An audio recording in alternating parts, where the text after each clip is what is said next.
안녕하세요. 내정신 채널 가족 여러분 반갑습니다. 김찬주입니다. 오늘 우리 드디어 책 한 권을 떼게 된 날입니다. 그동안 이 책을 여러분하고 제가 같이 읽고 있었고요. 오늘 끝나는 날이 되겠습니다. 그동안에 수고하셨습니다. 끝나고 난 뒤에는 뭘 합니까? 라는 생각이 들지요. 다음 주부터 이 책을 하겠습니다. 달과 6펜스라는 책이고요. 스무스 모음의 작품이고 영국 소설입니다. 이 소설도 일단 두께는 이 소설보다 더 두꺼우니까 이 소설도 거의 한 4개월 반 정도 가야 되지 않을까 생각이 듭니다. 그러나 이제 여러분이 이 소설을 좀 읽어주시고 그렇게 되면은 본문을 제가 하나하나 하지 않고 뛰어넘을 수도 있습니다. 그거는 여러분의 반응을 봐가면서 얼마만큼 이 소설을 그렇게 언급하면서 가야 될지, 안 그러면 전체를 쑥쑥 지나가면서 해도 되는지라는 걸 판단하도록 하겠습니다. 아무튼 여기까지 와서 오늘 책 한 권을 떼게 된 날인데, 마지막으로 우리가 그냥 어떻게 보면 얼떨결에 이렇게 제하고 이 책을 대할 수도 있습니다. 그러나 우리가 읽었던 브람스를 좋아하세요라는 이 책이 도무지 어떤 책이었고 또 어떤 무게로 다가올 수 있는지는 아직 모르고 있습니다.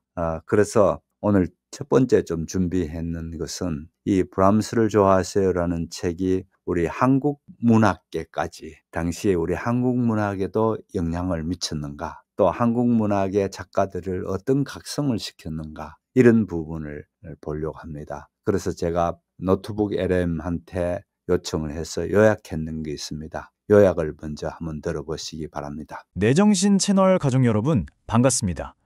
1959년, 그러니까 지금으로부터 무려 65년 전에 프랑스에서 소설 한 권이 나왔습니다.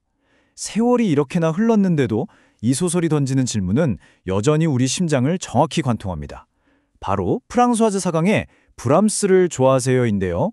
오늘 이 시간에는 왜 이 오래된 책이 지금도 우리의 서가에 꽂혀 있어야만 하는지, 그 이유를 여러분과 함께 깊이 파헤쳐 보겠습니다. 자, 바로 이 문장입니다. 브람스를 좋아하세요? 언뜻 보면 그냥 브람스 음악 좋아해요 하고 상대방의 취향을 묻는 아주 평범한 질문 같잖아요. 하지만 이 제목의 진짜 힘은요, 질문 그 자체가 아니에요. 바로 문장 맨 끝에 조용히 찍혀있는 저 세 개의 점, 말줄임표에 있습니다. 만약 물음표로 딱 끝났다면 그건 그냥 질문이었겠죠. 하지만 말줄임표로 마무리되면서 이 문장은 뭐랄까, 사랑을 고백하고는 싶은데 거절당할까봐 두려운 그 망설임, 상대방 마음이 너무 궁금한데 차마 대놓고 물어보지는 못하는 그 조심스러움, 이런 복잡한 감정들이 전부 응축된 하나의 거대한 상징이 되어버리는 겁니다. 네, 바로 이 지점이에요. 이 소설의 위대함은 여기서부터 시작됩니다. 명확한 답을 요구하는 질문이 아니라 이걸 듣는 사람 마음속에 수만 가지 생각의 물결을 일으키는 그런 질문인 거죠. 그러니까 이 말줄임표는 그냥 문장 부호가 아닌 거예요. 사강은 이 작은 장치 하나로 사랑이라는 감정의 본질을 그냥 꿰뚫어 버립니다. 사랑에는 정답이 없다. 우리는 늘 선택의 갈림길에서 헤맨다. 그리고 그 어떤 결정도 완벽할 수는 없다. 이런 거요. 질문은 던져졌지만 대답은 영원히 우리 각자의 마음속에서 메아리칠 뿐이라는 정말 지독할 정도로 현실적인 진실을 보여주는 거죠. 자, 그럼 이제 제목이 품고 있는 이 깊은 상징성을 넘어서 소설 속 주인공의 갈등 속으로 한 걸음 더 깊이 들어가 보겠습니다. 과연 그녀는 어떤 선택의 기로에 서 있었을까요? 소설의 주인공 39살의 실내 장식가 폴이 마주한 선택지입니다. 한쪽에는 오랜 연인 로제가 있어요. 함께한 세월이 주는 그런 안정감은 있죠. 하지만 그의 무심함과 계속 반복되는 외도는 폴에게 계속 상처를 줍니다. 이걸 작가는 익숙한 고통이라고 표현해요. 그리고 반대편에는요, 25의 젊은 변호사 시몽이 있습니다. 그는 폴에게 정말 헌신적인 사랑과 뜨거운 열정을 바치면서 새로운 행복의 가능성을 온몸으로 보여주죠. 내정신 채널 가족 여러분이라면 어떤 길을 선택하시겠어요? 그런데 이 소설의 결말, 우리에게 꽤나 큰 충격을 줍니다. 주인공 폴은 결국 그 뜨거웠던 시몽을 떠나서 권태로운 로즈에게 돌아가는 길을 선택하거든요. 우리가 기대하는 동화 속 주인공처럼 용감하게 새로운 행복을 꽉 붙잡지 않아요. 사강은 바로 여기서 인간 심리의 가장 깊숙한 곳을 파고드는 겁니다. 우리는 종종 불확실하고 낯선 행복이 주는 그 불안감보다 비록 고통스러울지라도 예측이 가능하고 익숙한 불행 속에서 안정감을 느낀다는 거죠. 이 지독하게 현실적인 결말 때문에 이 소설은 단순한 연애 소설을 넘어서 고전의 반열을 오를 수 있었던 겁니다. 이렇게 예리하고 냉정한 시선으로 인간의 내면을 그려낸 작가 프랑스와즈 사강. 대체 어떤 인물이었을까요? 이제 이야기의 초점을 그녀에게로 한번 옮겨보겠습니다. 이 별명 정말 강렬하죠? 이게 당대 최고의 지성이자 노벨 문학상 수상자인 프랑수와 모리악이 겨우 18살의 나이로 문단의 혜성처럼 나타난 사강에게 붙여준 별명입니다. 매혹적인 작은 악마. 이 한마디에는요, 그녀의 천재성에 대한 찬사와 함께 기존의 도덕이나 관념들을 아무렇지 않게 뒤흔드는 그녀의 스타일에 대한 기성세대의 경계심이 동시에 담겨 있어요. 그야말로 그녀는 시대의 풍경을 바꾼 아이콘이었습니다. 사강의 삶을 들여다보면 그녀의 문학 그 자체였다는 걸 알 수 있어요. 나는 나를 파괴할 권리가 있다. 이 도발적인 선언처럼 그녀는 평생 사회적인 통념에 얽매이지 않고 자신만의 욕망과 자유를 추구하면서 살았거든요. 그리고 이런 그녀의 철학은 작품 속에 그대로 녹아들어서 영원할 것 같지만 결국은 스쳐 지나가는 사랑의 속성, 그리고 수많은 관계 속에서도 결국 혼자일 수밖에 없는 인간의 실존적인 고독이라는 주제로 깊이 있게 펼쳐집니다. 프랑스의 한 젊은 작가가 쓴 이 이야기가 어떻게 국경을 넘고 또 시간을 넘어서 전 세계인의 마음을 흔드는 필독서가 될 수 있었을까요? 그 놀라운 여정을 한번 따라가 보시죠. 자, 1959년에 책이 딱 출간되자마자 이 소설은 사강이 그냥 반짝이는 신예가 아니라 깊이 있는 통찰력을 가진 성숙한 작가라는 걸 증명해냈습니다. 그리고 불과 2년 뒤에는요, 할리우드의 살아있는 전설 잉그리드 버그만하고 영화 사이코의 스타 앤서니 크로킨스가 주연을 맡은 영화로 만들어집니다. 이때부터 파급력이 전 지구적으로 확산되기 시작해요.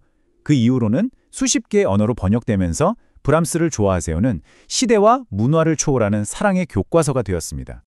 그리고 이 소설의 문화적인 위상을 아주 제대로 보여주는 장면이 하나 있습니다. 20세기 영화사에 정말 큰 획을 그은 프랑스 누벨바그 운동의 상징 같은 영화 있잖아요. 장육 고다르의 내 멋대로 해라. 여기서 여주인공이 바로 이 책을 들고 있는 장면이 나와요. 이게 뭘 의미하겠어요? 브람스를 좋아하세요가 단순히 많이 팔린 책을 넘어서 그 시대 젊은이들의 감수성과 시대를 상징하는 하나의 문화적 기호였다는 걸 증명하는 거죠. 자, 이제 그 세계적인 여정의 종착지 중 한 곳, 바로 우리가 살고 있는 대한민국으로 시선을 돌려보겠습니다. 놀랍게도 이 소설은 한국 문단과 독자들에게 아주 특별하고 강력한 흔적을 남겼습니다. 이거 정말 놀라운 사실 아닌가요? 여러 자료를 찾아보니까요, 1960년대 한국 문단에서는 우리에게도 사강 같은 작가가 필요하다, 한국의 사강을 발굴해야 한다, 이런 목소리가 엄청나게 높았다고 합니다. 이건 사강의 문체가 그냥 번역문학으로 소비된 게 아니라 당시 한국의 작가들과 비평가들에게 새로운 글쓰기의 모델이자 일종의 충격으로 받아들여졌다는 아주 강력한 증거입니다. 사강의 영향력은 그냥 문단 내의 구호로 그치지 않았습니다. 그녀의 작품들은요, 한국의 여성 작가들이 사회가 요구하는 그런 정형화된 여성상을 그리는 대신에 자신의 내면과 욕망을 솔직하고 대담하게 표현하는 새로운 문을 열어주었습니다. 여성의 복잡하고 모순적인 심리를 깊이 파고드는 이 섬세한 서사는 사강이라는 거대한 파도를 통해서 한국 문학의 지평을 넓혔다고 해도 정말 과언이 아닐 겁니다. 이렇게 65년 전 파리의 한 카페에서 시작된 이야기는 할리우드를 거쳐서 1960년대 서울의 문인들에게까지 영감을 줬습니다. 이제 이 긴 여정을 오늘을 살아가는 바로 우리, 여러분의 삶 속으로 가져와서 마침표를 찍어볼까 합니다. 결국 이 소설이 던지는 질문은 시대를 초월하는 보편성을 가지고 있어요. 익숙해서 편안하지만 더 이상 설레지는 않는 일상을 유지할 것인가? 아니면 모든 것이 불안정하고 위험할지라도 내 심장을 다시 뛰게 할 새로운 열정을 향해 몸을 던질 것인가? 이 딜레마는 65년 전 주인공 폴의 것이었고 21세기를 살아가는 우리 모두가 인생의 어느 길목에서 반드시 마주하게 될 질문이기도 합니다. 그래서 오늘 이야기를 마치면서 마지막으로 여러분 자신에게 이 질문을 던져보셨으면 좋겠습니다. 당신의 인생에서 브람스를 좋아하세요? 라고 묻는 것과 같았던 그 결정적인 순간은 언제였습니까? 익숙한 고통과 낯선 행복 사이에서 망설였던 바로 그 순간, 당신은 어떤 선택을 하셨나요? 그리고 그 선택은 지금 당신의 삶을 어떤 모습으로 만들었습니까?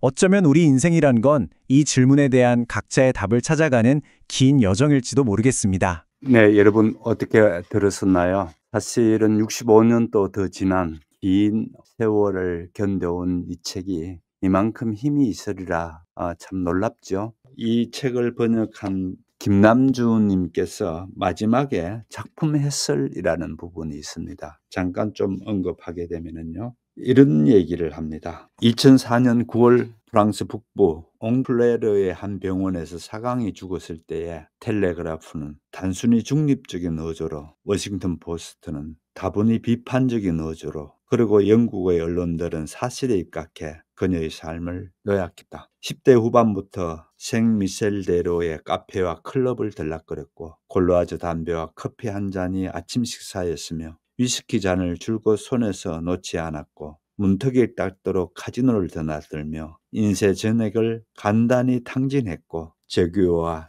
에스턴 마틴, 페라리, 마세라티를 바꿔가며 속력을 즐기다가 차가 전복되는 교통사고를 당해 3일간의 의식불명에 놓이기도 한 낭비와 알코올과 연애와 섹스와 도박과 속도, 약물에 중독된 그녀의 삶이 그녀의 문학을 압도한 격이었다. 매력적인 작은 괴물이라는 프랑스와즈 모레아크의 지칭 이후 사강현상, 사강신화의 대가를 톡톡히 치러야 했던 저자의 작품을 이런 개인사와 분리해 제대로 판단한 사람은 진정한 지성을 지닌 이들 뿐이었다. 아무튼 이렇게 사강은 2004년 9월에 이 세상을 떠나게 됐고요. 그 마지막 죽기 직전까지도 대단한 독서가였습니다. 제일 안타까워한 부분은 이 많은 읽고 싶은 책들이 있는데 다 읽지 못하고 떠난다는 것에 대해서 아쉬워할 정도로 그렇게 대단한 독서가로 마지막까지 그렇게 했고요. 아무튼 이제 세상을 떠난 지도 벌써 20년이 지났죠. 이렇게 이제 세월이 지났습니다만은 우리가 또 이 책을 오늘 다 읽고 마지막에 왔습니다. 마지막에 여러 가지 질문을 던질 수가 있습니다. 그래서 이 여러 가지 질문을 이 번역하신 김남주 선생님께서는 이렇게 제목을 간단히 잡았습니다. 머릿속에 빨간 불이 켜지는 각성의 엔딩. 이렇게 하면서 이 소설의 각성이 아예 머릿속에 빨간 불이 딱 켜지듯이 됐더라는 겁니다. 그래서 왜 마지막 엔딩을 이렇게 표현했을까라는 부분을 오늘 같이 생각해 볼 테고 마지막으로 나라면 이라는 걸 또 한번 생각해 봤으면 좋겠다는 시간입니다. 그동안에 참 고생 많았습니다. 긴 시간을 이렇게 함께 해주셨는데요. 오늘 마지막 발걸음을 옮기도록 하겠습니다. 그렇다고 해서 그녀가 그 싸움을 위해 태어난 사람이었던 것은 아니었다. 시몽의 비단처럼 부드럽고 매끄러운 머리카락을 쓰다듬으며 그녀는 때때로 스스로에게 되뇌었다. 머리카락 속으로 손을 밀어넣듯이 이런 삶 속으로 빠져들 수도 있을 거라고. 그녀는 그런 이야기를 그에게 나직하게 소근거렸다. 그들은 캄캄한 밤중에 그런 식으로 오랫동안 깨어있다가 잠에 빠져들곤 했다. 서로 손을 쥔 채 나직하게 소근거렸는데 그럴 때면 그녀는 여자애들이 나지막한 목소리로 신에 대해 남자들에 대해 수다를 늘어놓는 공동 침실에서 14살짜리 친구와 함께 있는 듯한 엉뚱한 느낌이 들곤 했다. 그녀가 소근거리면 시몽은 반쯤은 신비로운 그 느낌에 매혹되어 자신도 나지막한 목소리로 말했다. 지금처럼 되지 않았다면 어떻게 살았을 것 같아? 전 남편 마르코와 헤어지지 않았을 거야. 그는 친절했고 요컨대 무척 사교적이었어. 몹시 부자였고 잘해보려 했지만 힘들고 모욕적이고 복잡한 세계에 몸담고 있던 그때 그 결정 하나로 어떻게 자신의 삶이 갑자기 일하는 여성의 생활로 바뀌게 되었는지에 대해 여러 가지 절차, 물질적인 어려움, 미소, 침묵 같은 것들에 대해 그녀는 그에게 설명하려 애썼다. 시몽은 그녀의 말을 들으며 그런 추억 속에서 사랑과 연관이 있는 것을 가려내려 애썼다. 그리고 어떻게 되었을까? 그리고 결국은 일이 터졌을 거야. 꼭 그러겠다는 의도가 없이도 마르크를 속이게 되었겠지. 확실하진 않지만 다만 아이는 하나 낳았을 거야. 그리고 아이를 위해 내 모든 걸 그녀는 입을 다물었다. 시몽이 그녀를 꼭 껴안았다. 그는 모든 것을 원했다. 그녀는 웃음을 터뜨리고 입술로 그의 눈을 애무하고는 말을 이었다. 하지만 20살 때에는 지금과는 생각이 달랐어. 그녀는 뚜렷하게 기억하고 있었다. 그녀는 욕망에 쫓겨 거리를 해변을 쏘다녔다. 그녀는 하나의 착상을 찾아 헤맸다. 요컨대 하나의 대상을 찾았어. 3대를 내려온 행복해져야 한다는 의지가 그녀의 머리 위를 감돌고 있었다. 당시에도 장애물은 없었고 앞으로도 그리 많지 않으리라. 이제 그녀는 새로 개척하는 대신 갖고 있는 것을 지키려 애쓰고 있었다. 직업을, 그리고 남자를. 오래전부터 변함없이 추구해온 그런 것들에 대해 그녀는 39살이 된 지금도 확신을 가질 수 없었다. 시몽은 그녀에게 몸을 맞대고 잠이 들었다. 그녀가 나직하게 물었다. 자기, 이 두 마디 말에 반쯤 잠에서 깬 시몽은 아니라고 대답하고는 어둠 속에서, 그녀의 향기 속에서, 그들의 뒤섞인 열기 속에서 더할 나위 없이 행복하게 그녀의 몸에 자신의 몸을 밀착시켰다. 자, 이제 지난주에 이어서 폴과 시몽이 같이 부활절 휴가를 계획하고 있습니다. 재미있는 현상이 있었습니다. 시몽은 이 부활절 휴가를 앞두고 매우 들떠 있습니다. 그러면서 어떻게 방 안에서 지도를 펴놔놓고 카페 뒤에 펼쳐놔놓고 마구 신바람이 나서 그러는데 비해서 폴은 그러지 못합니다. 폴은 내심 이러지 말고 좀 조용한 데 가서 있었으면 좋겠다. 시골 같은 데 가서 그냥 지냈으면 좋겠다라는 얘기를 하고 싶은데 워낙 이 시몽이 그렇게 들떠 있고 시몽이 사실은 또 처음이고 이렇게 외국 여행을 떠나게 된 경우가 지중해로 이제 여행을 계획하고 있지 않습니까? 지중해 지역으로 떠나게 된 여행에 대해서 쉽게 나는 안 내케라는 말도 못하고 가만히 있습니다. 가만히 있으면서 마지 못해서 따라가는 그런 형태의 얘기가 지난주까지 있었던 얘기고요. 그 다음에 계속해서 오늘 이어지는 부분입니다. 첫 문장이 이렇게 시작합니다. 그렇다고 해서 그녀가 그 싸움을 위해 태어난 사람이었던 것은 아니었다. 시몽의 비단처럼 매끄럽고 부드러운 머리카락을 쓰다듬으며 그녀는 때때로 스스로에게 대뇌했다. 머리카락 속으로 손가락을 이렇게 밀어 넣듯이 내 삶 속으로도 그렇게 빠져들어갈 수 없을까. 그녀는 그런 이야기를 나직하게 소곤거렸다. 굉장히 감성적이긴 하지만 또 솔직히 그렇게 소곤거리면서 얘기했다는 겁니다. 그녀는 그런 이야기를 나직히 소곤거렸다라는 부분을 볼 수가 있죠. 그들은 캄캄한 밤중에도 그런 식으로 오랫동안 둘이서 얘기를 나누는데 마치 어떤 경우인가 하면 14살 여자아이들이 밤에 그렇게 같이 자면서 그 침대 속에서 서로 신에 대한 얘기를 나눈다든지 뭐 이런 것처럼 그런 14살 소녀 아이들끼리 얘기하는 그런 엉뚱한 느낌도 들었다는 것 어떻습니까? 얼마만큼 시몽에게 폴이 폭 빠져 있는가도 또 볼 수 있는 한 부분이죠. 그래서 그녀가 소곤거리면서 시몽은 반쯤 신비로운 그 느낌에 매혹되어 자신도 나지막한 목소리로 서로 말했다. 참 아름답지 않나요? 한편의 그림처럼 아름다운 두 연인을 보게 됩니다. 이렇게 두 사람의 아름다움이 있는가 하면은 이 질문을 불쑥 던집니다. 시몽이. 지금처럼 되지 않았다면 우리는 어떻게 살았을까?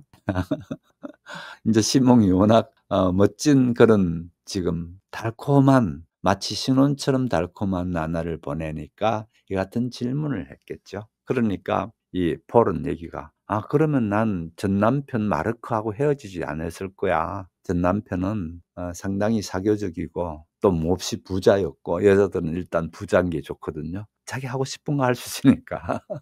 그래서 남자가 둘 중에 하나만 잘하면 된다잖아요. 부자이든 간에 아니면 능력이 있든 간에 당장은 부자가 못 되더라도 능력심 곧 또 부자가 될 수 있겠죠. 그러는데 아무튼 잘해보려고 했어. 그런데 힘들더구만. 그래서 그때는 또 20대였기 때문에 야망도 있었어. 그래서 결국은 이혼하게 됐고 이혼하면서 직업 여성으로 나설 수밖에 없는 현실이었고 그런 얘기를 이제 하게 됩니다. 또 이런 얘기도 하네요. 내가 그때 이혼하지 않았더라면 아이 하나쯤은 낳지 않았을까? 그리고 그 아이를 위해서 내가 내 모든 걸 걸지 않을까? 이런 생각이 든다라고 얘기합니다. 그녀는 입을 꼭 다물었다. 이제 과거를 그렇게 얘기를 하게 되면서 아이 얘기까지만 하고 입을 꼭 다물어 버립니다. 시몽이 그녀를 꼭 껴안았다. 그는 그녀에게서 아이를 원했다. 지금 39인데 아이가 나올 수 있을까요? 어떻든 그러나 시몽은 그녀에서 아이를 원했다랍니다. 그는 모든 것을 원했다. 이 문장도 참 재밌죠. 아이를 원했다. 그렇게 해놓고 그는 또 모든 것을 원했다. 누구께? 폴에게. 그녀는 웃음을 터뜨리고 입술로 그녀의 눈을 애모하고는 말을 이었다. 그렇죠. 39살 여자께 아이를 원한다고 그러니까 이제 웃을 수밖에 없겠죠. 웃으면서 그렇게 그녀는 웃음을 터뜨리고 입술로 그의 눈을 애무하고 말을 이었다. 하지만 20살 때는 지금과는 생각이 달라서 뚜렷하게 기억나. 나는 행복해지기로 결심했지. 그랬다. 그녀는 뚜렷하게 기억하고 있었다. 그녀는 욕망에 쫓겨 거리를 해변을 쏟아내다. 그녀는 하나의 얼굴, 하나의 책상을 찾아 헤맸다. 20대에 대부분 그럴 수가 있죠. 그런 거를 짤막짤막한 문장으로 잘 표현했습니다. 그랬다. 그녀는 욕망에 쫓겨 거리를 해변을 쏟아냈다. 이런 얘기. 그 다음에 또 한번 보십시오. 하나의 책상을 찾아 헤맸다. 이런 마치 시를 읽듯이 그렇게 탁탁 해놓은 부분들이 참 글을 잘 쓴다라는 느낌이 듭니다. 그런 둘이서 이불 속에서 그렇게 나직이 얘기를 나누다가 자기 이렇게 웃습니다. 폴이. 그렇게 물으니까 시몽이 반쯤 잠들었다가 깨면서 어둠 속에서 그녀의 향기 속에서 그들이 뒤섞인 열기 속에서 더할 나위 없이 행복하게 그녀의 몸에 자신의 몸을 밀착시켰다. 시몽도 참 행복함을 이제 느끼게 되는 부분을 같이 보게 되지. 그 다음 장을 또 보겠습니다. 30개비째였다. 로제는 그 사실을 깨닫고 꽁초가 수부 기사인 잿더리에 피우던 담배를 눌러 껐다. 그는 불쾌감으로 몸을 부르르 떨고는 머리맡에 있는 전등을 다시 켰다. 새벽 3시.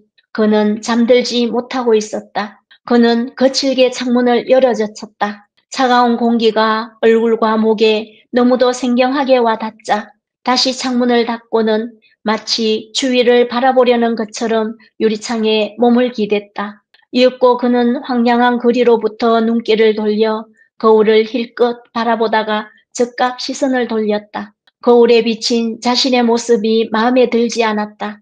그는 나이트 테이블 위에 놓인 담뱃값을 집어들어 골로아주 담배 한 대를 꺼내 기계적으로 입에 물었다가 다시 내려놓았다. 고독한 남자의 그런 동작이 그는 더 이상 마음에 들지 않았고 담배 맛에도 진력이 났다.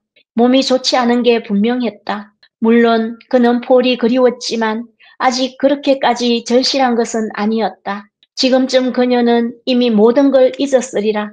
로제 자신은 밖으로 나가 창녀나 하나 찾아내 술을 마시면 되리라.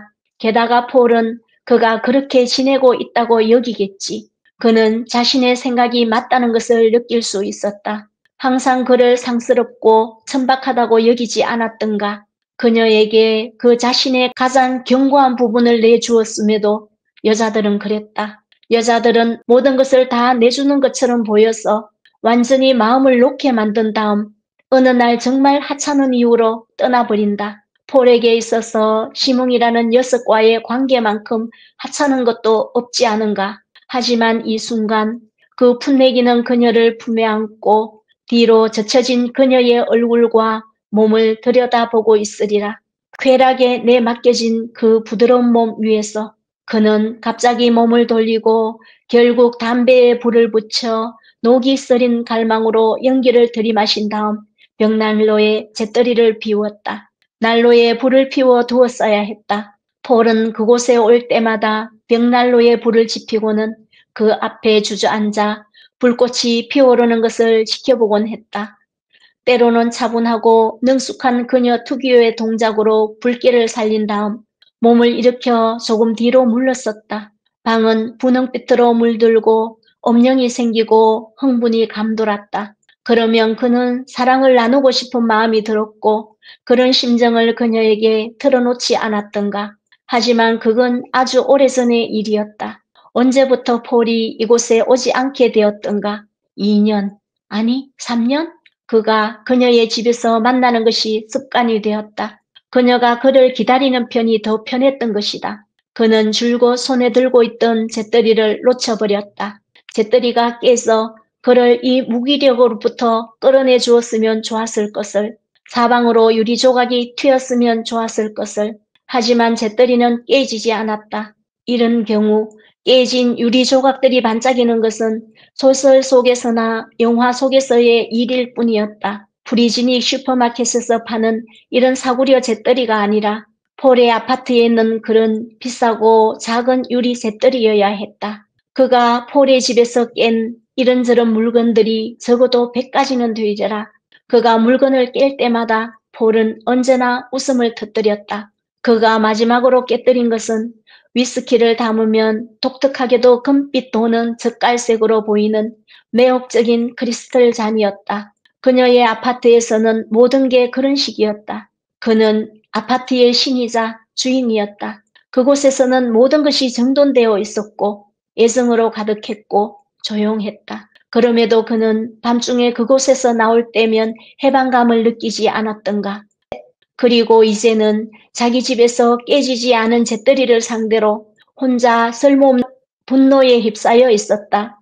그는 다시 몸을 구부려 담배를 끄고 잠속으로 빠져들기 직전 자신은 지금 불행하다고 중얼거렸다. 17장이 되겠습니다. 30개비째였다. 로제는 그 사실을 깨닫고 꽁초가 수북히 쌓인 잿더리에 피우던 담배를 눌러 껐다. 남자들은 대부분 이렇게 갈등한다든지 고민한다든지 뭐 생각이 많다든지 이러면은 이 담배를 많이 피죠. 그래서 벌써 30개빛의 담배를 이렇게 피고 있다는. 그는 불쾌감으로 몸을 부르르 떨고 있는 머리맡에 있는 전등을 다시 켰다. 사실 전등은 불쾌감도 못 느끼고 몸을 부르르 떨지도 않죠. 그게 이 잠 못 이루면서 힘들어하고 고민하는 부분이 어디로 이입되나요? 전등에게 이입되죠. 그래서 이제 전등불을 켰다는 겁니다. 새벽 3시였다. 자, 새벽 3시에 잠 못 들면서 이렇게 담배 피우고 이렇게 하면서 힘들어하는 로제를 지금 여기에 17장이 시작되자마자 곧바로 여러분이 함께 보게 됩니다. 잠들지 못하고 있었다. 거칠게 창문을 열어젖혔다. 이 새벽 3시에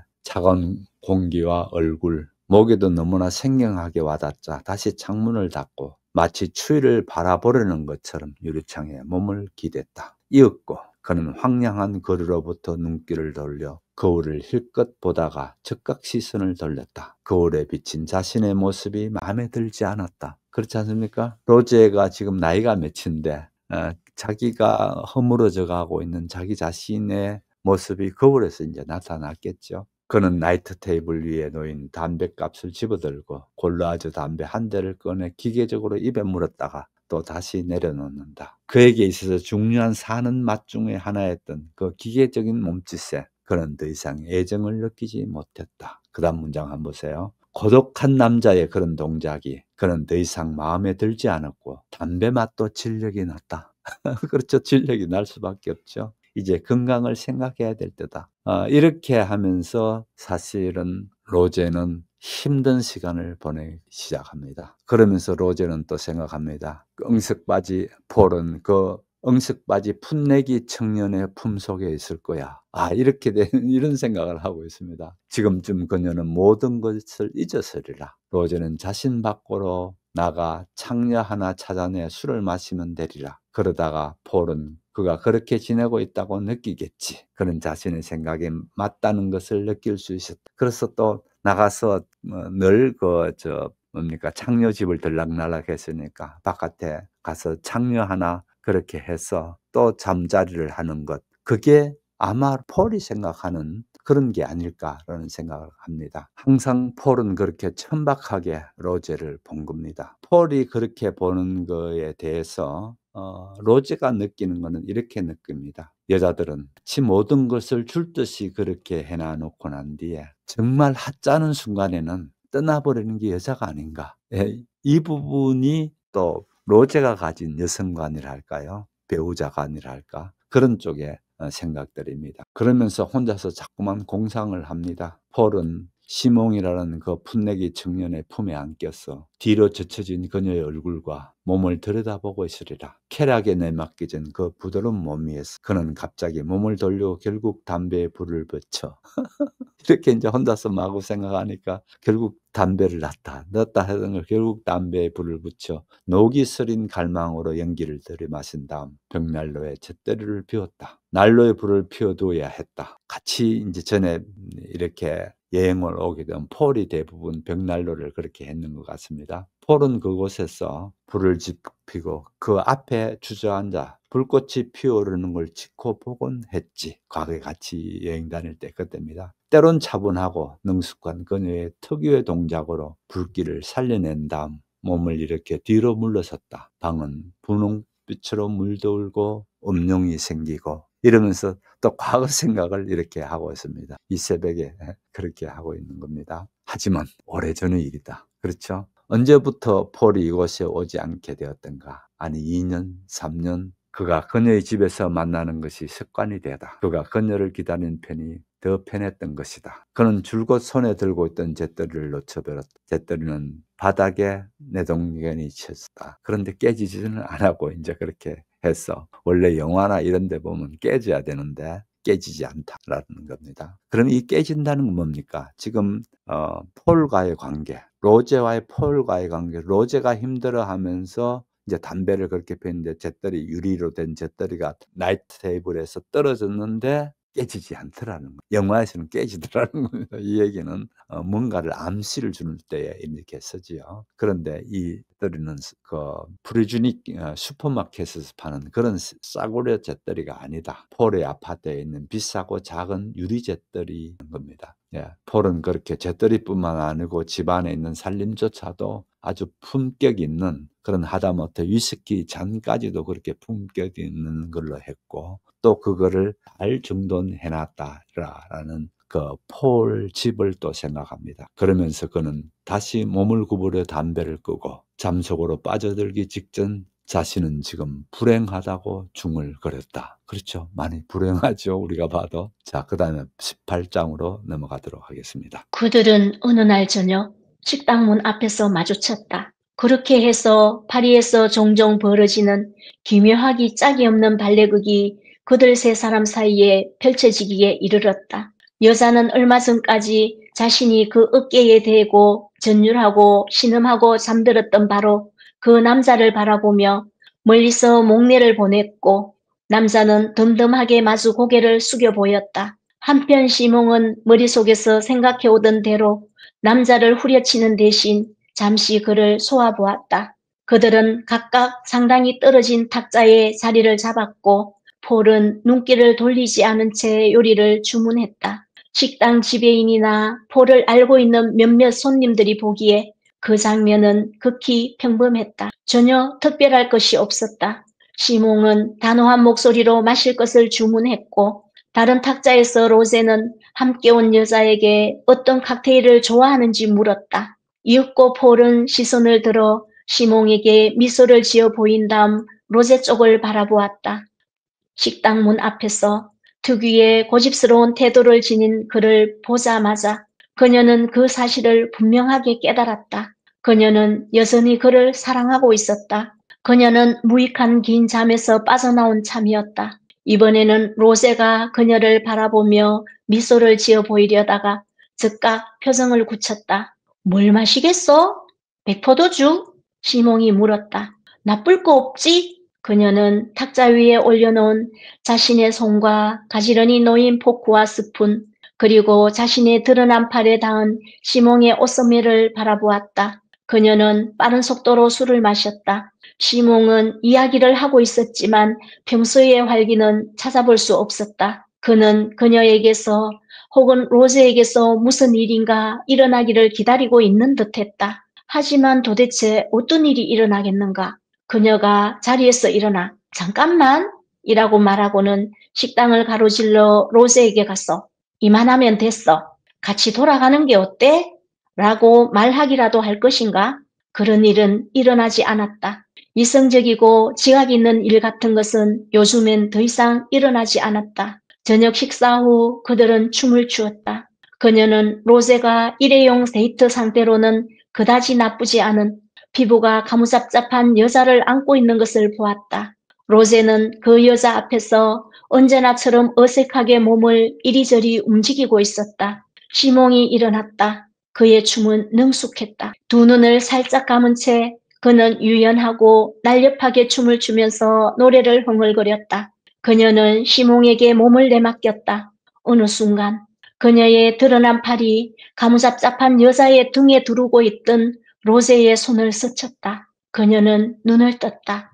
로제와 폴, 그들 두 사람은 상대의 어깨 너머로 서로를 바라보았다. 움직임도 리듬도 없는 느린 춤곡이 흐르고 있었다. 그들은 아무런 표정도 짓지 않은 채, 미소조차 보이지 않은 채, 서로 아른 채도 하지 않은 채 10cm 거리에서 서로를 응시했다. 어느 순간 갑자기 로제는 여자의 등에서 손을 떼어 폴의 팔을 향해 뻗었다. 그의 손가락 끝이 그녀의 팔에 와 닿았다. 순간 그의 얼굴에 떠오른 표정이 어찌나 간절했던지 폴은 눈을 감지 않을 수 없었다. 이윽고 시몽이 몸을 돌렸고 로제와 폴은 더 이상 서로의 모습을 볼 수 없었다. 그날 밤 그녀는 실제로는 그렇지 않았지만 피곤하다는 핑계로 시몬과의 잠자리를 거절했다. 그녀는 오랫동안 두 눈을 뜬 채 침대에 누워 있었다. 그녀는 이제 무슨 일이 벌어지게 될지 알고 있었다. 다른 해결책이 없다는 것, 다른 해결책 같은 것은 오래전부터 없었다는 것을 깨닫고는 어둠 속에서 목이 약간 쥐어드는 것을 느끼며 그 생각에 굴복했다. 한밤중에 그녀는 자리에서 일어나 거실로 나가 소파에서 자고 있는 시몽에게 다가갔다. 그녀는 자기 방에서 나오는 비스듬한 비친 청년의 길게 누운 몸을 바라보았다.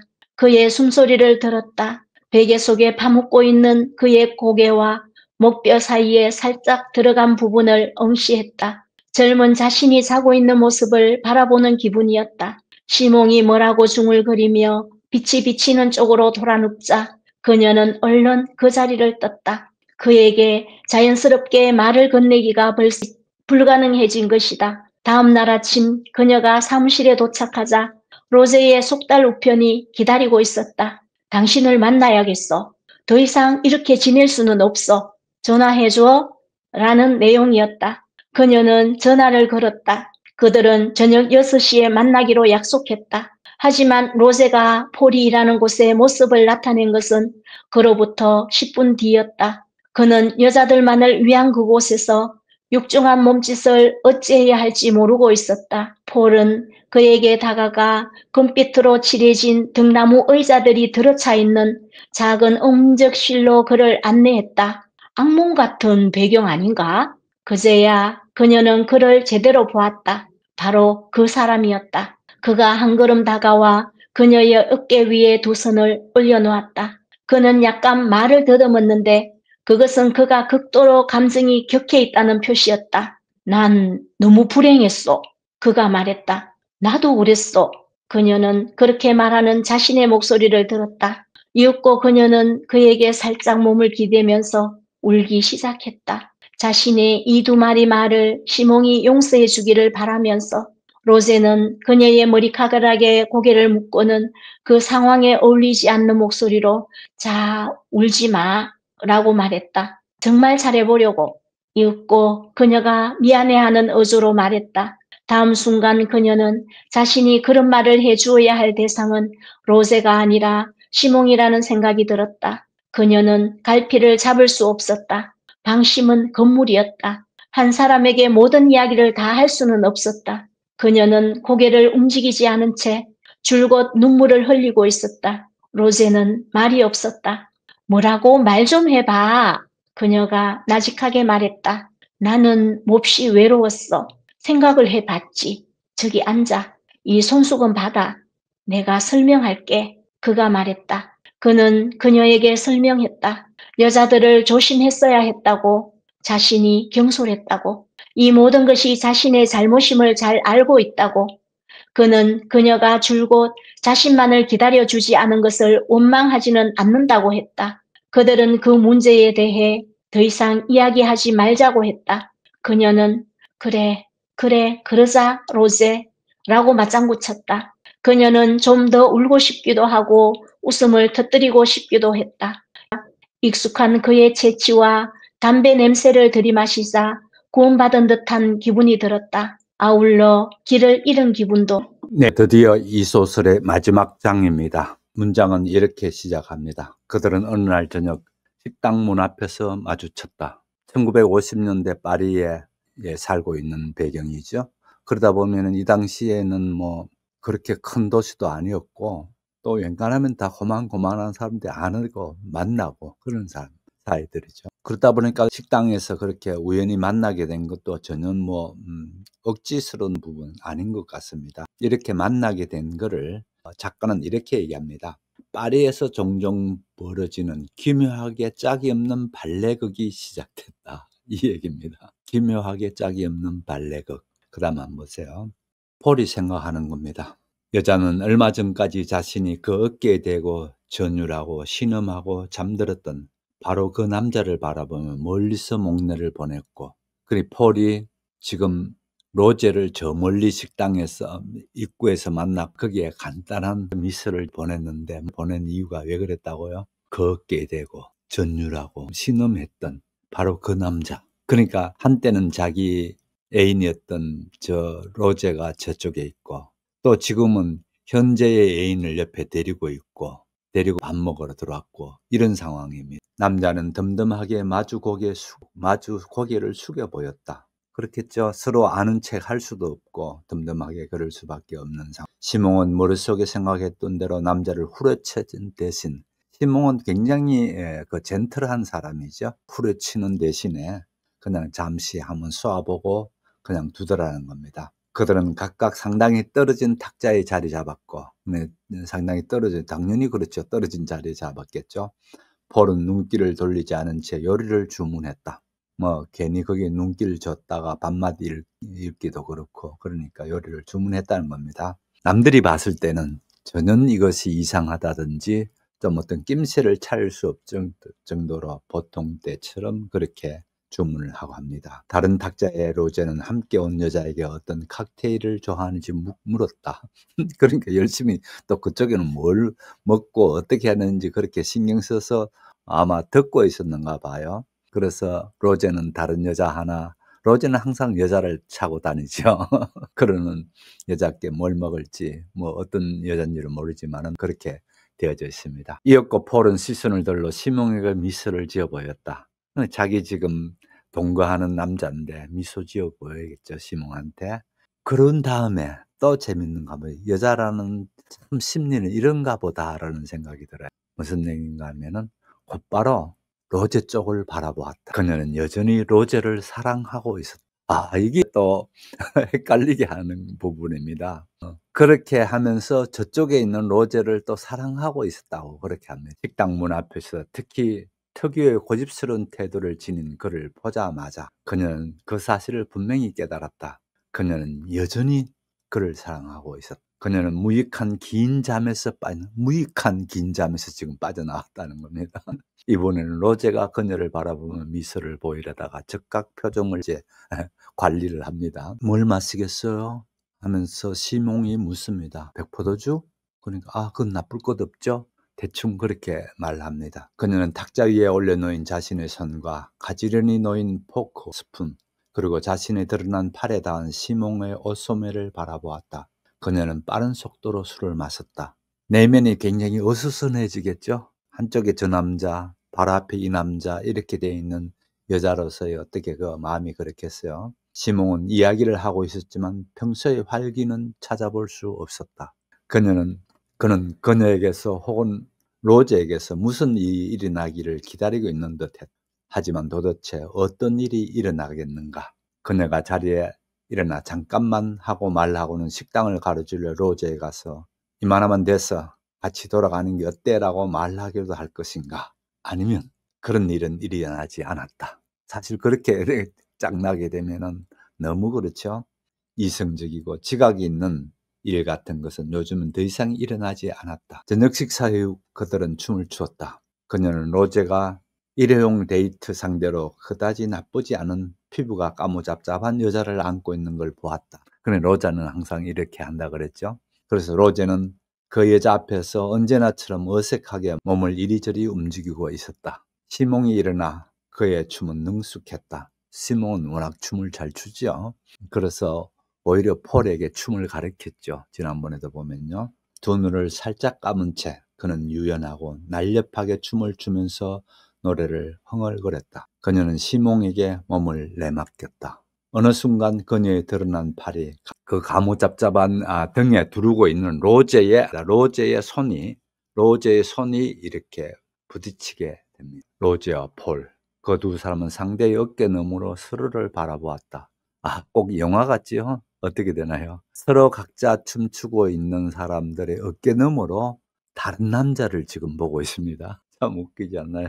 움직임도 리듬도 없는 느린 춤곡이 흐르고 있었다. 그들은 아무 표정도 짓지 않은 채, 미소조차 보이지 않은 채, 서로 아른 채도 하지 않은 채 10cm 가량 거리, 10cm면 뭐 얼마 되나요? 10cm, 요 정도쯤 되겠나요? 뭐 어쨌든 10cm 거리에서 서로를 응시했다. 어느 순간 갑자기 로제는 여자의 등에서 손을 떼어 폴의 팔을 향해 뻗었다. 그의 손가락 끝이 그녀의 팔에 와닿았다. 순간 그의 얼굴에 떠오른 표정이 어찌나 간절했던지 폴은 눈을 감지 않을 수 없었다. 이렇게 되니까 어떻게 되나요? 갑자기 로제가 나오는 그 시선, 그 간절한 시선, 그 시선에 폴은 굉장히 눈을 감지 않을 수 없었다는 겁니다. 이었고 시몽이 몸을 돌려 춤을 추고 있으니까 로제와 폴은 더 이상 서로를 볼 수 없었다. 이러니까 밤에 춤추고 돌아와서 폴은 그날은 피곤하다는 핑계로 시몬과 잠자리를 거절하고 누웠다. 그녀는 이제 무슨 일이 벌어지게 될지를 알고 있었다. 다른 해결책이 없다는 것, 다른 해결책 같은 것은 오래전부터 없었다는 것을 깨닫고는 어둠 속에서 목이 약간 쥐어드는 것을 느끼며 그 생각에 굴복다. 한밤중에 그녀는 일어나 거실로 나가 소파에 자고 있는 시몽에게 다가갔다. 잠자리를 거부하고 하니까 시몽도 옆에서 구걸하다시피 잘 수는 없었나 봐요. 그러니까 시몽은 소파에서 자고 있었고 이제 그런 시몽을 나가서 봅니다. 길게 불빛 그림자가 드러져 있는 거기에서 시몽이 잠자고 있는 그 베개 속에 파묻혀 있는 그의 고개와 목뼈 사이에 살짝 들어간 부분을 응시했다. 젊은 자신이 자고 있는 모습을 바라보는 기분이었다. 폴이 자기가 젊었을 때에 그냥 이렇게 침대가 아닌 이 같은 소파에서 자고 있는 그 모습을 생각합니다. 시몽이 뭐라고 중얼거리며 빛이 비치는 쪽으로 돌아 눕자 그녀는 얼른 자리를 떴다. 그에게 자연스럽게 말 건네기가 벌써 불가능해진 것이다. 그래서 이제 또 폴의 생각은 강하게 로제에게 꽂혀져 있습니다. 그러니까 그 밤에 그 젊은이를 보면서 슬며시 나가보고 그녀는 얼른 그 자리를 떴다. 이 부분입니다. 혹시 잠이 깨면은 어떤 일이 일어날까 싶어서 얼른 자리를 떠버립니다. 다음날 아침 드디어 문제가 그 마지막으로 이제 끝나게 되는 부분이 나옵니다. 폴이 사무실에 도착했더니만은 속달 편지가 우편이 와서 기다리는데 이겁니다. 로제가 보낸 겁니다. 당신을 만나야겠어. 더 이상 이렇게 지낼 수는 없어. 전화해줘. 이렇게 써져 있었어요. 그래서 그들은 저녁 6시에 밤에 만납니다. 로제가 폴이 일하는 곳에 찾아왔습니다. 그리고 폴이 일하는 곳은 주로 여자들이 일하고 하는데 육중한 몸집에 로제가 와서 몸을 어떻게든 좀 더 불편해하기는 합니다. 그제서야 그녀는 응접실에 직원들이 안내를 했겠죠. 그래서 응접실에 가서 만납니다. 그랬더니만은 이 로제가 한 걸음 다가와 어깨 위에 손을 올려놓았다. 그 손을 올리고 말을 더듬습니다. 난 너무 불행했어. 이같이 말을 더듬는 거는 감정이 격해져 있다는 걸 알았다는 겁니다. 그러면서 이 폴이 하는 행동을 한번 보십시오. 저는 이 부분이 참 이해가 안 됐어요. 폴도 바로 하는 얘기가 나도 그랬어. 그러면서 그녀는 말하는 자신의 목소리를 들었다는 그렇게 말하는 이었고 그녀는 그에게 살짝 몸을 기대어 울기 시작했다. 그래서 울음은 여자의 무기입니까? 감추는 무기였습니까? 그렇게 어깨에 기대어서 울고 있습니다. 로제는 그녀의 머리카락에 고개를 묻고 그 상황에 어울리지 않는 목소리로 자, 울지 마라고 말했다. 그 다음에 폴이 얘기합니다. 잘 해보려고 했어. 정말 잘 해보려고 했어. 잘 안 됐다는 겁니다. 그렇게 그녀가 미안해하는 어조로 다음 순간 그녀는 자신이 그런 말을 해줘야 할 대상은 로제가 아니라 시몽이라는 생각이 들었다. 그렇죠. 오히려 시몽께 그런 얘기를 해야 될 텐데 그녀는 갈피를 잡을 수가 없었다. 지난 시간에 그 갈대가 왜 흔들리나요? 여자의 마음 때문에 그렇게 흔들리는 거 아닙니까? 라고 제가 했듯이 흔들림이 아주 심한 흔들림이 있는 걸 보게 됩니다. 방심은 건물이었다. 한 사람에게 모든 이야기를 다 할 수는 없었다. 그녀는 고개를 움직이지 않은 채 줄곧 눈물을 흘리고 있었다. 로제는 말이 없었다. 오랫동안 사귀었던 사람이고 그러는 거에서 지금 여자가 울고 있으니까 로제도 말을 할 수는 없겠죠. 오히려 이 폴이 얘기합니다. 뭐라고 말 좀 해봐. 그녀가 나직하게 말했다. 그랬더니만 나는 몹시 외로워서 생각을 해봤지. 거기 앉아. 이 손수건 받아. 내가 설명할게. 그는 그녀에게 설명했다.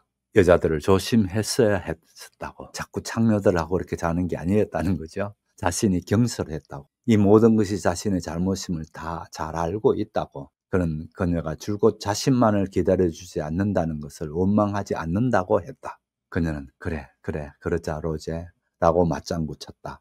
그녀는 좀 더 울고 싶기도 하고 웃음을 터뜨리고 싶기도 했다. 그렇죠. 참 제가 봤을 때는 웃음이 터뜨려질 지경입니다.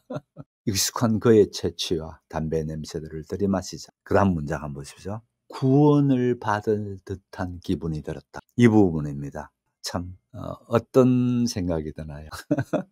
오히려 이 남자의 익숙한 채취와 담배 냄새 거기에서 구원을 느낀다는 겁니다. 아울러 길을 잃은 기분도 또 그러면서 이때까지 길을 잃어버렸다는 느낌을 들었다는 겁니다. 상당히 이런 부분에서 참 이거를 어떻게 해설하고 어떻게 해야 되는가라는 부분이 난망해질 수 있는 것 같습니다. 열흘이 지났다. 폴은 자기 집에서 시몬과 마지막으로 단둘이 시간을 가졌다. 이걸 잊었네? 그녀가 말했다. 그녀는 그에게 넥타이 2개를 내밀었지만 그를 바라보지는 않았다. 그녀는 자신이 젖먹던 힘까지 동원하고 있음을 느꼈다. 그가 짐 싸는 것을 도와준 지 2시간이 다 되어가고 있었다. 사랑에 빠진, 하지만 정돈할 줄 모르는 젊은 남자의 많지 않은 물건들이었다. 그들은 도처에서 시몽의 라이터, 시몽의 책, 시몽의 양말을 찾아냈다. 그는 아무 말도 하지 않았다. 그는 꿋꿋하게 행동하면서 목이 쥐어드는 것을 의식했다. 이제 됐어. 나머지는 관리실에 맡겨놓으면 될 거야. 시몽이 말했다. 그녀는 대답하지 않았다. 그는 주위를 둘러보며 이게 마지막이야 하고 생각하려 애썼지만 실감이 나지 않았다. 그는 신경이 곤두서서 몸을 떨고 있었다. 폴이 말했다. 그녀는 그를 향해 눈길을 들어 올렸다. 나 역시 잊지 않을 거야. 다른 문제라고. 시몽이 말했다. 그는 문을 향해 걸어가다가 중간쯤에서 몸을 휘청하더니 그를 향해 일그러진 얼굴을 돌렸다. 그녀는 한 번 더 그를 품에 안고 그의 슬픔을 받쳐주었다. 이제까지 그의 행복을 받쳐주었던 것처럼 그녀는 자신은 결코 느낄 수 없을 듯한 아름다운 고통, 아름다운 슬픔, 그토록 격렬한 슬픔 속에 있는 그가 부러웠다. 그는 갑자기 그녀에게서 몸을 빼더니 짐을 놓아둔 채 나가버렸다. 그녀는 그를 따라 나가 난간 너머로 몸을 굽히고 그의 이름을 불렀다. 시몽! 그런 다음 그녀는 이유를 알지 못한 채 이렇게 덧붙였다. 늙은 것 같아. 하지만 시몽은 그 말을 듣지 못했다. 그는 두 눈에 눈물을 가득 담은 채 층계를 달려 내려갔다. 마치 기쁨에 뛰노는 사람처럼 달리고 있었다. 그는 25살이었다. 그녀는 조용히 문을 닫고 거기에 몸을 기댔다. 저녁 8시 전화벨이 울렸다. 수화기를 들기도 전에 그녀는 로제가 무슨 말을 하려는지 알 수 있었다. 미안해. 일 때문에 저녁 식사를 해야 해. 좀 늦을 것 같은데. 자, 열흘이 지났다. 폴은 자기 집에서 시몬과 마지막으로 단둘이 시간을 가졌다. 그렇게 식당에서 만나고 하는데 열흘이 지나고 난 뒤에 시몬하고 단둘이 시간을 가지고 있습니다. 이걸 잊었네? 그녀가 말했다. 그녀는 그에게 넥타이 2개를 내밀었다. 왠가 하면 지금 시몬은 마침내 폴의 집에서 짐을 싸고 있습니다. 폴하고는 마지막이 되는 거지요. 그녀는 자신이 젖먹던 힘까지 동원하고 있음을 느꼈다. 그가 짐을 싸는 것을 도와준 지 2시간이 다 돼가고 사랑에 빠진, 하지만 정돈할 줄 모르는 젊은 남자의 많지 않은 물건들이었다. 그들은 도처의 시몬의 라이터, 시몬의 책, 시몬의 양말을 찾아냈다. 동거하는 게 끝나면서 정리를 해야 되니까. 그는 아무 말도 하지 않았다. 시몬이 아무 말도 하지 않고 짐만 챙기고 있습니다. 됐어. 나머지는 관리실에 맡겨놓으면 될 거야. 시몬이 말했다. 깨끗 찾지 말고 나중에 나오면 관리실에 그냥 맡겨놔. 그녀는 대답하지 않았다. 그는 주위를 둘러보며 이게 마지막이야. 마지막이야 하고 생각하려 애썼지만 실감이 나지 않았다. 그는 신경이 곤두서서 몸을 떨고 있지 않을 거야. 폴이 말했다. 아, 이렇게 또 폴이 있지 않을 거야 라고까지 말해붙이면 또 어쩌라는 거지. 그는 그를 향해 눈을 들어 올렸다. 시몬이 또 얘기합니다. 나 역시 있지 않을 거야. 그건 다른 문제야. 다른 문제라고. 그는 문을 향해 걸어가다가 중간쯤에서 몸을 휘청하더니 그녀를 향해 일그러진 얼굴을 돌렸다. 그녀는 한 번 더 그를 품에 안고 그의 슬픔을 받쳐주었다. 그렇죠. 참 시몬이 불쌍하다 할까 안타깝지 않나요? 참 안타깝습니다. 이제까지 그의 행복을 받쳐주었던 것처럼 그녀는 자신은 결코 느낄 수 없을 듯한 아름다운 고통. 자, 여기서 아름다운 고통, 아름다운 슬픔. 그의 아름다운 고통, 아름다운 슬픔. 이 표현법, 이 단어들을 잘 한번 봐놓으시기 바랍니다. 그는 갑자기 그녀에서 몸을 빼더니 짐을 놓아둔 채 나가버렸다. 그녀는 그를 따라 나가 난간 너머로 몸을 굽히고 그의 이름을 불렀다. 시몬, 시몬. 그런 다음 그녀는 이유를 알지 못한 채 이렇게 덮어. 시몬, 난 늙었어. 늙은 것 같아. 시몬께 그 얘기를 마지막으로 해주고 싶은 거지. 내가 사랑하는 마음은 있었는데 내 몸이 이미 늙었어. 결국은 어쩔 수 없이 로제께 돌아갈 수밖에 없었다라는 얘기를 마지막에 소리 질러서 해주고 있습니다. 하지만 시몬은 그 말을 듣지 못했다. 그는 두 눈에 눈물을 가득 담은 채 청계를 달려 내려가다 마치 기쁨에 뛰노는 사람처럼 달리고 있었다. 그는 25살이었다. 그녀는 조용히 문을 닫고 거기 몸을 기댔다. 저녁 8시 전화벨이 울렸다. 수화기를 들기 전에 그녀는 로제가 무슨 말을 하려는지 알 수 있었다. 미안해. 일 때문에 저녁 식사를 해야 돼. 좀 늦을 것 같은데. 이렇게 끝나면서 소설 전체가 끝났습니다. 자, 어떻게 여러분 보셨나요? 여러 가지로 보실 수 있을 겁니다. 이 소설을 어떻게 봐야 되는가? 연구하면 대작이면 대작일수록 해석은 여러 가지가 가능하게 돼 있고요. 또 이 해설이 한 시대를 만족해 주는 게 아니고 계속해서 재해석될 수 있는 게 또 명작의 특징이죠. 그렇다면은 이 소설에서 가장 큰 주제는 뭘까?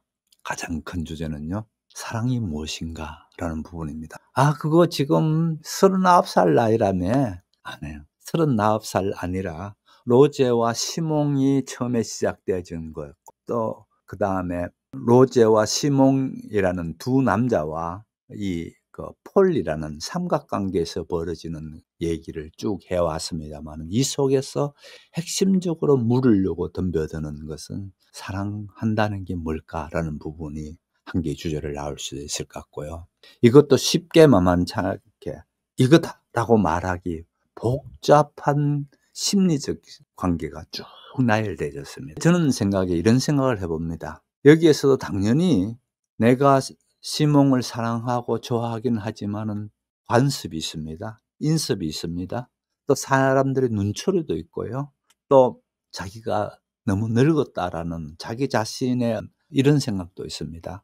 그런데 결국은 이 시몬과의 사랑하는 관계 속에서는 이 큰 벽을 뛰어넘지 못합니다. 다시 말씀드려서 이 폴은 전통적인 가치에 결국은 의존하게 되고요. 자기가 살아온 익숙함이라는 것 속에서 비록 로제가 저렇게 바람둥이고 저렇게 사람이 믿을 수도 없고 문제가 참 많지만은 그러나 이때까지 익숙하게 로제하고 지나왔던 어떤 그것에 마침내 의존해버리고 새롭게 나타난 이 시몽을 자기가 사랑으로 받아들이기에는 너무 부담스럽고 힘들다고 본 겁니다. 여기서 중요한 거를 한번 우리가 살펴볼 수가 있을 텐데요. 사랑의 순수성이라는 게 얼마만큼 순수할 수 있는가라는 부분입니다. 여기서 사람마다 다 다를 수 있겠지만은 과연 사랑은 순수한 사랑이 있을 수 있나라는 질문을 여기서 던지고 있는 겁니다. 그럼 순수하되 얼마만큼 순수할 수 있느냐는 시몽은 멋진 남자였습니다. 잘생겼습니다. 상당히 변호사라는 직장도 좋았습니다. 운수업하는 그 로제에 비해서 시몽은 변호사인데다가 문 여자들이 쳐다보는 멋진 변호사였습니다. 그리고 어머니라든지 집안도 좋은 집안입니다. 외적 요인이라면은 외적 요인에 대해 가지고도 폴은 생각에 내가 가야 될 것은 기존에 했던 여기에 의존하는 모습을 보게 됩니다. 사랑이라는 게 얼마나 순수하고 얼마나 순정적인 사랑이 세상에 가능할까라는 부분을 근본적으로 던지고 있는 것 아닌가라는 생각이 들고요. 이 소설이 가지고 있는 중요한 부분인데 제목입니다. 브람스를 좋아하세요? 라는 제목이 물음표가 아니고 표죠. 이 물음표로 왔을 때는 누군가가 내게 물었는 취향을 묻는 거에 불과하지만은 이 뚱뚱 떼지면서 이때부터 폴은 자기 자신에게 깊숙한 내면에서 묻고 나오는 내게 질문해 나오는 질문이었다는 겁니다. 여러분이나 저는 세상 살아갈 때에 질문들을 많이 당하게 되죠. 질문들 가운데 참 큰 반향을 일으키면서 내게 계속 물어오는 질문들이 있을 수 있을 테고 이 폴에게는 브람스를 좋아하세요라는 이 문제가 자기 자신께 던져오는 질문이 아니었나. 10대의 남자애들이 누구누구를 좋아하세요 하면서 접근해 나오는 게 누구 좋아하세요? 20대에 연애할 때에 들어봤던 목소리였는데 오랫동안 그 목소리를 못 듣다가 39살 나이에 갑자기 이 시몽으로부터 그 질문을 받게 돼서 화들짝 놀라게 됩니다. 내가 내 자신은 못 보고 일이라든지 눈앞의 거를 주목해서 살다가 나를 근본에서 흔들어 버리는 겁니다. 브람스를 좋아하세요라는 이 질문이 근본에서 흔들어 버리면서 근본에서 이걸로 촉발되어서 시몽이라는 그 멋진 변호사, 그 변호사를 만나고 싶다는 걸로 해서 지금 얘기가 진행되어 왔고 바람피는 게 끝나는 걸로 이 소설이 끝났어요. 마지막 결론 부분이 번역한 작가가 머리에 빨간불이 켜지듯이 쫙 켜지는 게 이 소설의 마지막 결론 부분이 아닌가라는 부분인데 이 빨간불이 켜졌을 때에 우리는 이걸 어떻게 해석하고 어떻게 말할 수 있는가? 말할 수가 있겠죠. 각자의 입장은 다 있습니다. 예를 제가 하고 싶었던 부분이 다음 시간에 하고 싶던 부분이다. 만일 내라면은 시몽을 편했을 건가? 내라면은 로제 편을 잡을 건가? 내라면이라는 걸 가지고 얘기해 봅시다 생각을 가졌었는데 안 됐습니다. 지원자가 없었어요. 할 수 없이 제 혼자서 다 얘기하는데 저는 생각을 합니다. 만일 나 같으면은 누구를 선택할 건가라고 물어온다면은 시몽을 선택할 것 같습니다. 내가 육체적으로 39살 나이고 사회적 그렇다 하더라도 시몽을 선택해야지 로제를 선택해서 반복된 아픔을 할 필요가 있을까? 반복된 아픔을 겪느니 훌쩍 털어버리고 시몽이라는 데리고 있다 같이 살면서 시몽과 같이 살면서 새로운 걸 개척해 나가는 게 맞지 않는가 생각을 하고 있고요. 중요한 부분인데요. 좀 더 나아가가지고 사랑은 중요한 게 아니고요. 변호사니까 선택했고 운수업이니까 선택 안 하고라는 생각하면 안 되고요. 사랑은 각자가 시몽을 선택했으면은 시몽도 깊이 자기 일에 몰두할 수 있는 시몽이라는 사람이 커나갈 수 있는 계기가 두 사람 관계 속에서 일어나야 되고, 폴도 마찬가지입니다. 시몽을 위해서 헌신하고 뭐 뺏기는 사람이 아니고, 폴 자신도 시몽을 만남으로 인해서 깊이 있는 인생을 살 수 있다면 행복한 게 어디 있겠느냐라는 겁니다. 근데 자주자주 사랑이라는 거는 소유한다든지 내 저 사람을 점령한다든지 내가 저 사람을 마음대로 할 수 있다든지 이렇게 아주 수준 낮은 정도의 사랑을 자꾸 생각하기 때문에 어려워지지 않는가라는 생각을 합니다. 제 결론은 그겁니다. 가면서 더 각자가 커나갈 수 있고 각자가 깊이 있는 인생을 살 수 있는 길을 찾아 나가는 것이 진정한 사랑이 아닐까. 이 사람에서 편하게 살았다든지 사회적 지위가 올랐다든지 문제 안 됩니다. 사랑은 자기 자신을 구현시켜 나가는 것, 자기 자신을 시켜 나가는 것에서 초점이 맞춰져야 되지 않는가 생각을 하면서 이 소설의 평들을 보겠습니다. 1959년에 발표된 4강의 네 번째 소설입니다. 슬픔이 안녕, 자주 언급하면서 봤습니다만은 소녀적인 소설이었다면은 작가가 24살 때 발표한 작품인데, 폴은 39살 여자의 깊은 심리 내면을 들여다보고 있습니다. 이 부분의 4강은 뛰어난 천재적인 작가가 아니었는가. 그 경우가 저도 그렇고 많은 후세의 사람들이 얘기합니다. 4강의 위치는요, 문학적인 깊이뿐만 아니고 프랑스뿐만 아니고 전 세계의 여성 작가로서의 흔치 않는 시대에 독특한 부분, 누보 로망이라는 프랑스의 소설 분위기가 가고 있을 때에 다른 새로운 신소설이죠. 신소설 흐름이 나오고 있을 때 정면으로 아니야, 소설은 이거야. 전통적인 심리소설의 계보를 잇는다 할까요? 거기에서 우뚝 서게 되고요. 여러 번 얘기했습니다만은 실존주의 철학입니다. 실존주의 철학을 한마디도 철학이 뭐고라는 말을 하지 않으면서도 실존주의적인 방식을 가지고 소설을 기술했다, 썼다 보면 되겠습니다. 독특한 그 글쓰기 방식도 독특했습니다. 기존의 거에서 얽매이지 않았고요.